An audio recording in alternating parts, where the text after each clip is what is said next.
Hello everyone, नमस्कार। कैसे हैं आप लोग। आज के इस एपिसोड में हम लोग बात करेंगे सो दैट और सो एज के बारे में।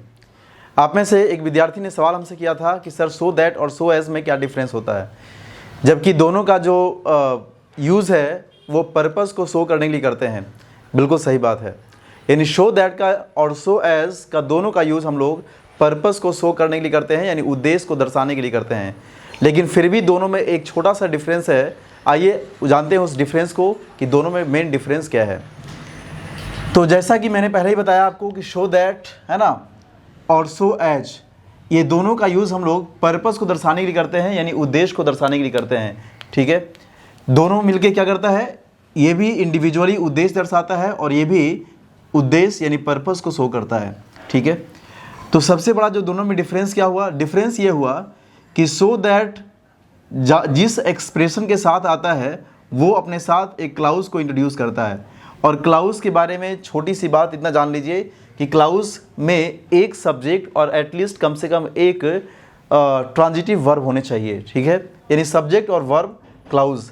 क्लाउज का हिंदी होता है उपवाक्य, यानी सेंटेंस का एक छोटा सा हिस्सा बोल सकते हैं हम लोग। ठीक है, कई क्लाउजेस को मिलकर के सेंटेंस फॉर्म कर सकते हैं, लेकिन कई सेंटेंसेस को मिला के फिर क्लाउज बोलेंगे तो ऐसा कहना गलत होगा। राइट, चलिए तो क्लाउज इतना फिलहाल समझ लीजिए। फिर क्या कह रहा है इधर, इट इंट्रोड्यूसेस एन इन्फिनिटिव, यानी इन्फिनिटिव का मतलब होता है 2+V1 या 2+V1 से बनने वाले स्ट्रक्चर्स को ये इंट्रोड्यूस करता है। ठीक है, तो फिर ध्यान दीजिएगा, सो दैट और सो एज दोनों में एक कॉमन बात क्या है कि दोनों पर्पस को शो करता है, यानी दोनों उद्देश्य को बताता है, दर्शाता है।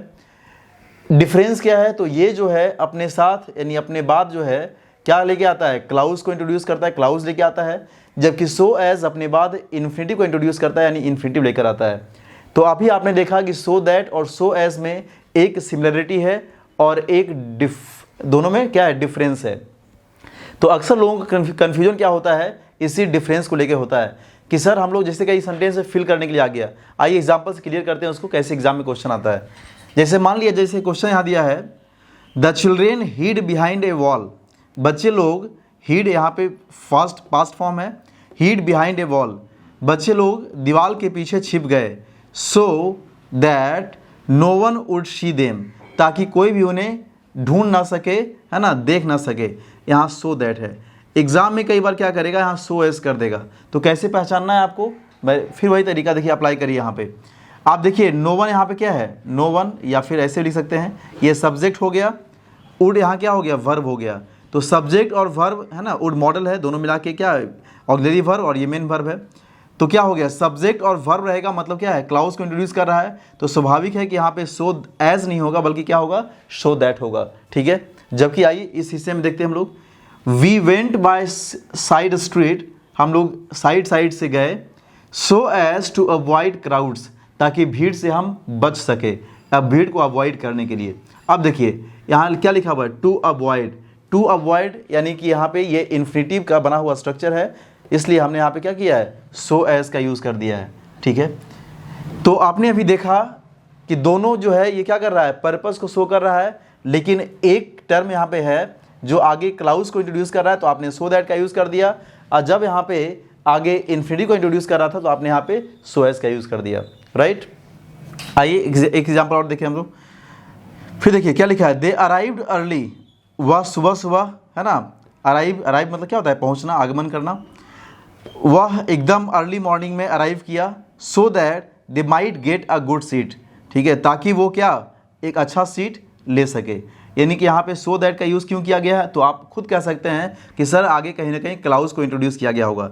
तो दे यहाँ सब्जेक्ट है और माइट गेट यहाँ पे क्या है, वर्ब है, इसीलिए यहाँ पे इसको हम क्या कहेंगे कि सो दैट का यूज़ किया गया है। तो गलत नहीं है, सही है। राइट, फिर देखिए वही एग्जाम्पल को हम लोग यहाँ लेते हैं। देखिए, they arrived early so as to get a good seat. अब दोनों एग्जाम्पल को अगर आप कंपैरिजन करें, दोनों एग्जाम्पल में कोई ज़्यादा डिफरेंस नहीं है। केवल डिफरेंस क्या हमने क्या कर दिया, हमने एक जगह हमने क्लाउज को इंट्रोड्यूस कर दिया और दूसरी जगह हमने इन्फिनिटिव को इंट्रोड्यूस कर दिया। ठीक है, दोनों का सेंटेंस का अर्थ सेम आएगा, दोनों पर्पस ही दिखा रहा है, लेकिन इस छोटे से डिफरेंस से कि एक जगह पे हमने क्लाउज को इंट्रोड्यूस किया है और दूसरी जगह पे हमने क्या इंट्रोड्यूस किया है, इन्फिनिटी को इंट्रोड्यूस किया है। ठीक है, तो उन दोनों में से क्या हो गया अंतर, तो अंतर क्लियर है कि सो दैट जहाँ रहेगा वहाँ क्लाउज आएगा, और जहाँ पे इन्फिनिटी का यूज़ किया गया है मतलब वहाँ पे सो एज आएगा, राइट। तो इसलिए यहाँ पे क्या है, सो एज का यूज़ किया गया है। तो आई होप आपको ये बात क्लियर हो गया होगा कि सो दैट और सो एज में डिफरेंस क्या है। तो एक सिमिलरिटी है पर्पस शो करने वाला, और एक जो डिफरेंस है वो यही है कि सो एज के साथ आगे इन्फिनिटिव आएगा, जबकि सो दैट के साथ क्या आएगा, आगे हम जब भी आएगा तो क्लाउज आएगा, राइट। अब सुनिए, एक बताओ जान लीजिए, यहाँ पे कई लोगों का ये भी सवाल रहता है कि सर सो के बाद हम लोग एडजेक्टिव का यूज़ करते हैं या किसी एडवर्ब का यूज़ करते हैं। जैसे आप पढ़े होंगे ऐसा कि he is so weak that he can not walk. आप ऐसे सेंटेंस का एग्जाम्पल मैंने यहाँ पे नहीं दिया है, लेकिन कई बार ऐसा भी तो रहता है, वहाँ भी तो सो दैट आया है। तो टेंशन आप लोग मत लीजिए, बहुत सिंपल सा स्ट्रक्चर होता है, वहाँ भी सो दैट जो है वो पर्पस को शो करता है। जैसे हम बोलते हैं the tree is too high to climb, अगर इसी को आप चेंज करते हैं रिमूवल टू में क्या बनाते हैं, the tree is so high that it can not be climbed, मतलब पेड़ इतना ऊंचा है कि जिस पर चढ़ा नहीं जा सकता, ठीक है। यानी वहाँ भी आप क्या कर रहे हैं, वहाँ भी आप सेम स्ट्रक्चर का यूज़ कर रहे हैं, सो, और सो के बाद फिर आप किसी न किसी पार्टिसिपल फॉर्म का, एडजेक्टिव का, एडवर्ब का यूज़ कर रहे हैं, और फिर आगे दैट का यूज़ कर रहे हैं, राइट। तो ऐसा भी आप कर सकते हैं। तो क्या हम यही स्ट्रक्चर यहाँ भी यूज़ कर सकते हैं? ऑफ कोर्स कर सकते हैं। जैसे सी इज़ सो ब्यूटीफुल, ठीक है, हम अगर यहाँ पे यूज़ करना चाहें तो लिख सकते हैं नॉर्मली, है ना। जैसे यहाँ पे क्या है, सो एस का यूज़ किया गया है, तो ना हम लोग सो और एस को स्प्लिट करके लिख सकते हैं। She is so beautiful as to convince या एज टू इम्प्रेस, ठीक है। आगे जो भी सेंटेंस बनाना है बना दीजिए। आइए एक दो एग्जाम्पल हम लोग देख लेते हैं, क्लियर हो जाएगा, ठीक है। तो इसको भी ध्यान रखिएगा, और साथ ही साथ अभी जो मैं बताने जा रहा हूँ उसको भी ध्यान रखिएगा, ठीक है।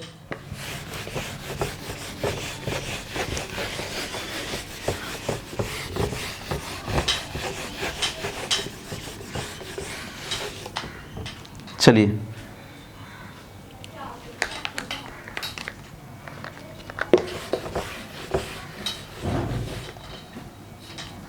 आइए इधर एग्जाम्पल लिखते हैं हम। तो उसमें मैं थोड़ा सा एक चीज़ और ऐड कर दूं कि अब दोनों को हम तोड़ के लिख देते हैं, स्प्लिट करके, कि सो के बाद कोई ना कोई एडजेक्टिव, स्पेशली एडजेक्टिव ही आएगा, एडवर्ब तो नहीं आएगा, और फिर दैट आएगा, ठीक है। और यहाँ भी मैं वैसे ही लिखता हूँ कि सो के बाद कोई ना कोई एडजेक्टिव, और फिर क्या आएगा, आगे एज आएगा, ठीक है, ये ऐसा आएगा। देखिए, चाहे ऐसा वाला एक्सप्रेशन लिखा रहे या डायरेक्ट लिखा रहे, तो डायरेक्ट लिखा रहेगा उसका एग्जाम्पल क्लियर हो गया, ठीक है। अगर ऐसा भी लिखा रहेगा तो इसमें भी परेशान आपको नहीं होना है। जैसे हम एग्जाम्पल देते हैं, he is so punctual that he can not tolerate any delay, ठीक है। अब देखिए, ही इज सो पंक्चुअल, सो और सो के बाद यहाँ क्या, दैट का यूज़ किया गया है। ये पंक्चुअल क्या है, एडजेक्टिव है। जैसे बोलते हैं I am so industrious that, कुछ भी बोल सकते हैं आप लोग। इंडस्ट्रियस का मतलब, लेबोरियस का मतलब मेहनती होता है, मतलब यहाँ पे कोई ना कोई एडजेक्टिव का फॉर्म होना चाहिए, ठीक है। आइए इस एग्जाम्पल को देखिए, she is so beautiful as, अब देखिए हमने स्प्लिट कर दिया है, सो के बाद क्या आ गया, एडजेक्टिव आ गया, और फिर एज आ गया, एज टू इम्प्रेस, है ना, एवरीवन विद हर लुक्स, ठीक है, वही हो गया। देखिए, तो she is so beautiful as to impress everyone with her looks, बात वही है। यहाँ भी पर्पस शो कर रहा है, यहाँ भी पर्पस शो कर रहा है, दोनों को स्प्लिट कर दिया गया। यहाँ दोनों एक ही साथ था, जिसका एग्जाम्पल हमने अभी बताया आपको, यहाँ भी साथ साथ था, उसका एग्जाम्पल हो गया, ठीक है। डिफरेंस देखा जाए तो कॉमन बात तो यही है, डिफरेंस भी यही है, केवल स्प्लिट कर दिया, उससे मतलब नहीं है। यहाँ भी क्या है, सी इज सो ब्यूटीफुल एज, और एज के साथ तो आगे टू है, मतलब आगे इन्फिनिटिव आया है, टू इम्प्रेस, ठीक है।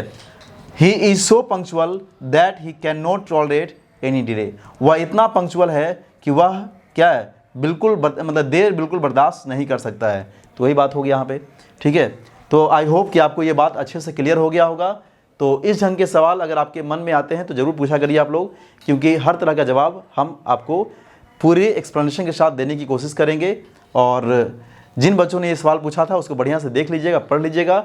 और भी कई लोगों के सवाल अभी पेंडिंग में हैं, और सवाल पेंडिंग में इसलिए भी हैं क्योंकि हमने पिछले 1 महीने से अब वीडियो यूट्यूब पे अपलोड नहीं कर पाया है ना। वजह आप लोग शायद जानते ही होंगे, अगर नहीं जानते मैं बता दूं, क्योंकि हमारे पास जो मोबाइल गैजेट्स वगैरह था वो थोड़ा सा ख़राब हो गया था। ठीक है, थोड़ा क्या पूरे ख़राब हो गया था। ठीक है, चलिए तो इसको बढ़िया से देख लीजिए। और ऐसे फिर कुछ सवाल के साथ, आप ही के अभी बहुत सारे सवाल हैं तो फिलहाल उसी को सॉल्व करते हैं। हाँ, एक बात मैं यहाँ से इन्फॉर्म कर दूं कि प्रयास बैच के जो स्टूडेंट्स हैं वो भी चिंता ना करें, उनके लिए भी वीडियो अब अपलोड होगा ही यूट्यूब चैनल पे ही, और लिंक आपके व्हाट्सएप पे प्रोवाइड कर दिया जाएगा। एक बात मैं जानकारी यहाँ पे और दे दूँ कि हमारा एक नया अभी ऐप लॉन्च हुआ है, तो जो बच्चे न्यू स्टूडेंट्स हमसे जुड़ रहे हैं यूट्यूब के माध्यम से, वो भी हमारे ऐप को डाउनलोड कर सकते हैं। उसका लिंक आपको इस वीडियो के डिस्क्रिप्शन में मिल जाएगा, डाउनलोड कर सकते हैं वहाँ पे, और डाउनलोड करने के बाद फिर जाके आप लॉगिन कर सकते हैं, ताकि वहाँ हमारे ऐप पे भी जो कुछ नई चीज़ें आपको पढ़ने को मिले वहाँ से ही आप पढ़ सकते हैं। ठीक है, चलिए थैंक यू सो मच, फिर मिलते हैं हम लोग नेक्स्ट वीडियो में।